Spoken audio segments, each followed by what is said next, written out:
But a lot of agents do, and here's what I can tell you. They're the ones who are the prime targets to be manipulated. They are the ones who are the prime targets to be exploited. They are the ones who are the prime targets to be taken advantage of.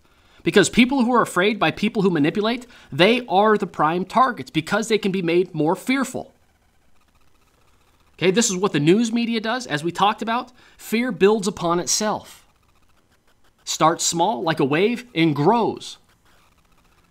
Okay, this is what politicians do. It's how they drive their ratings. It's how they gain acceptance. It's how they sell policy or get people to take action or to buy votes. So think about Obama. When he was selling Obamacare, through rhetoric, media, aggressive use of speeches, fear, he instilled in people that if you don't have health care, that you're one freak accident away from basically the end of your life. Not literally dying, but from a financial standpoint. You're going to lose your home, you're going to lose your house, you're going to lose your money, you're going to lose your bank account, you're going to lose your savings. You're not going to be able to pay for your kids, you're not going to be able to pay for. And he described the worst situation imaginable. Now the reality is we're talking about a 0.01% chance out of a million.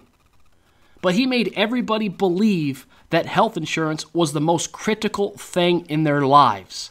And if they don't have it, panic. But this is how he sold it to the low information voters, his followers, who are dependent on government handouts, who can't fend for themselves, who don't have rational thought. And now all those same people are wondering what's going on with healthcare. Well, right? You don't get what you vote for, you get what you deserve. And so what does the Guru Party do? They see this opportunity. You got what's going on with Zillow and Trulia. They have an opportunity here to manipulate, to exploit. Same thing. People are scared. How can we use this? So again, I got seats to sell. I got coaching programs to sell. You find a major news event. You find a headline from that news event or a quote from that article. You take it, you twist it, you warp it, you re-report it in a way that it only supports your agenda. It scares agents. It might motivate them. And so I have two different articles here. Well, I would say articles. But if we're putting this in terms of media and politics, what we got here is propaganda. That's what it is. I mean, let's call it what it is. It's propaganda. The spread of a false reality. The use of obscure facts, quotes, to manipulate. Okay, and so I have two different emails here from two different gurus. One sent on September 17th, and I haven't bothered to report it, but it's becoming more prominent. Okay, I must have gotten 2 or 3 in the last week. Okay, so this guy comes out and he says, here's the subject line. If you're a traditional real estate agent, you're a dinosaur. In other words, if you don't do something, you're going to die. That's what he's saying. Okay, here's something every agent needs to pay attention to. Zillow just bought Trulia for $3.5 billion, exclamation mark. That's more than the value of the other top 2 real estate companies in the U.S. You know who they are, combined, times 2. Wake up call, all caps, exclamation points. And here's a quote from CNN Money regarding the merger. Zillow and Trulia could make brokers irrelevant. There's the phrase. Grab it, take it, twist it, take it out of context, warp it, re-report it. This is serious. Again, not to scare you, simply to make you aware of where real estate is headed. Buyers and sellers now have the power to do as they please when it comes to their homes and property. Agents are no longer necessary. They're a choice. Now, if I'm not mistaken, when were agents ever not a choice?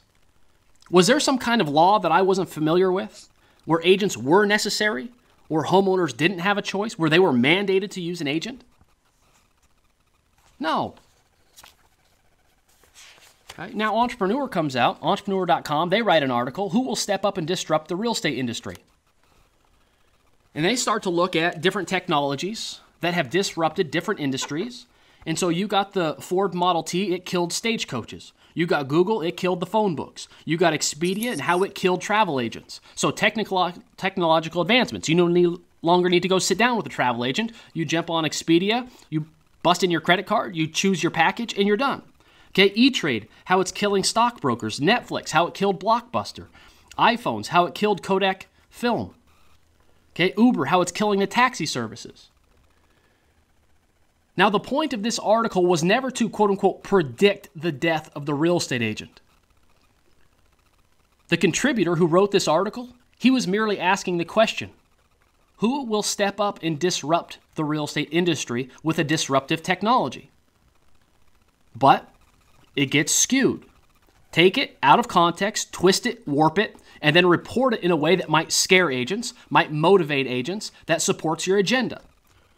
And so here comes the guru, okay? And he's talking about, and guess what? Zillow bought Trulia. Now Zillow owns the majority of consumer home search. And for those who are unprepared, if when they decide to, quote unquote, complete the transaction themselves, in other words, open up a brokerage, hoard the leads, not sell advertising to other agents as a means to grow their business, it will be game over, maybe even for you.